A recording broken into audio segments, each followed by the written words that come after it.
All right, welcome to our live streaming event here. This is our first one, so bear with me with any technical issues there. Um, so hopefully you can see me and everything's going well. But in today's episode, we are going to talk about our timing of when we eat.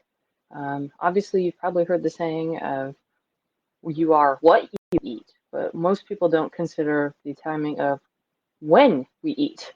Um, on average, most Americans actually eat over a 15 hour time period during the day, and with about a third of their calories coming after 6 p.m. And this is obviously a part of the reason why we have seen such an increase in um, poorer health outcomes, higher rates of obesity, all these other things. And so I'm going to first break it down here as far as like what a typical eating pattern looks at, and then go over why this isn't good and give some evidence to that. And then I will break down on how to change your eating habits.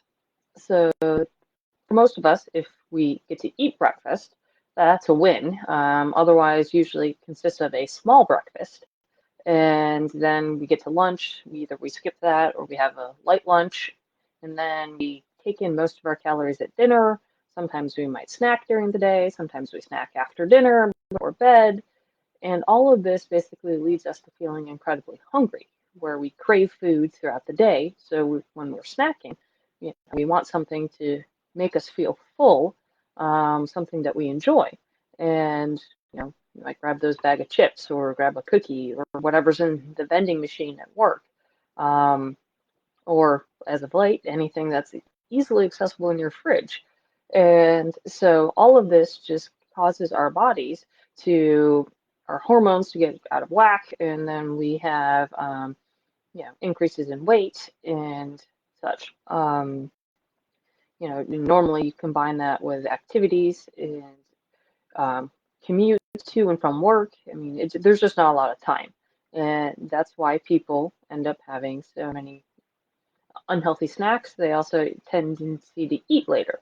Um, but evidence is showing that when we eat more in line with our body's circadian rhythm or our natural internal clock, then we are more likely to have better health outcomes because it allows for better hormone regulation. Your blood sugar and cholesterol levels stay more of a stable level rather than spiking up and down throughout the day multiple times.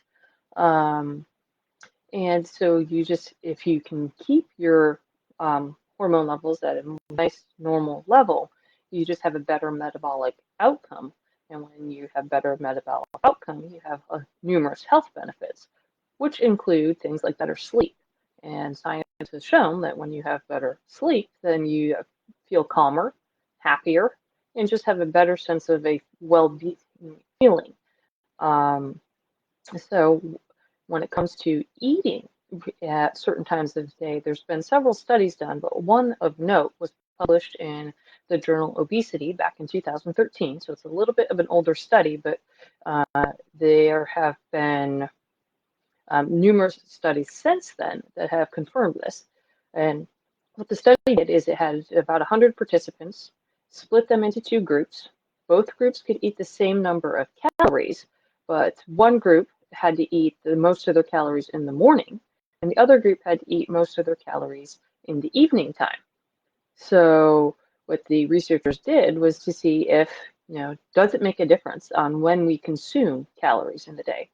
And they found that the group that ate most of their calories in the morning actually had twice the amount of weight loss than the group that had most of the calories in the afternoon. In addition, those who had the bigger breakfasts had better triglyceride levels, cholesterol levels, and insulin levels.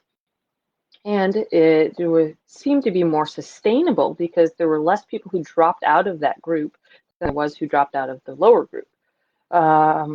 So overall, it was a unique study in that it shows that when we eat does matter, and such. But as far as, um, you know, how to prevent this or to essentially make the change. How do you make that change? Because obviously it's very hard to do this when you're busy. And I mean, that's one of the things that I struggle with on a sometimes not quite daily basis, but at least a few times a week, trying to coordinate work, kids' activities, all these other things. It's just like, how do you manage to eat right, throughout each day? So the very first and most important is don't skip breakfast. And that's the crucial element. You need to eat food within the first 2 hours of waking up. If you're not used to this, you still need to eat at least something. But if you can go ahead and increase the amount of food you take in during that time, that is essential. So basically what a hearty breakfast should look like is got enough protein, usually about 20 grams, um, like carbohydrates that are high in fiber, such as fruits, beans, whole grains, and then plant-based fats, so like seeds, nuts, avocados, something like that. And having a combination of this helps to keep your blood sugar, at a normal level, and it sets the tone essentially for the whole day. So you get this feeling of where you're not hungry, you're not craving things, you're not reaching for snacks all the time, which is very important. Then the next thing you should be doing is having lunch. Don't skip that either. And actually have a bigger lunch. And this is where it's really important to focus once again on having your vegetables, which should be at least half of your plate. And it should be non-starchy vegetables. So, things like broccoli would be great because it's high in fiber and such. And then after you have half your plate with vegetables, you take the other half and divide that into half. And so essentially 1/4 is a lean protein. And then the other quarter would be high fiber carbs, such as sweet potatoes, quinoa, things like that. And this will help keep you, fuller after lunch. You're not snacking after lunch. And for dinner, you should have a lighter dinner. So, and this means avoiding carbs, such as potatoes and pasta, which I absolutely love pasta, and bread, and other things like that. So, to try to balance this shift is key. But focus on having leaner proteins with fiber-packed vegetables and fruit for dinner, because between the two, the protein is going to help fill you up, and the fiber is going to keep you full. So that's important event as far as making sure that you feel full after dinner, so that way you're not snacking and reaching for ice cream and other things later. The whole goal of this style of eating is to eat about 75% of your calories before 4 o'clock in the afternoon. With the ideal being that you eat only in a 12-hour period. So say, for instance, you start eating at 7 a.m. and you stop eating by 7 p.m. So this means that you have dinner and are done before 7 o'clock at night. And after dinner, regardless of whatever time you eat, you're not snacking, you're not having dessert, you're not going for that, bag of chips, cookies at like 10:30, 11 o'clock, and just before you're going to bed.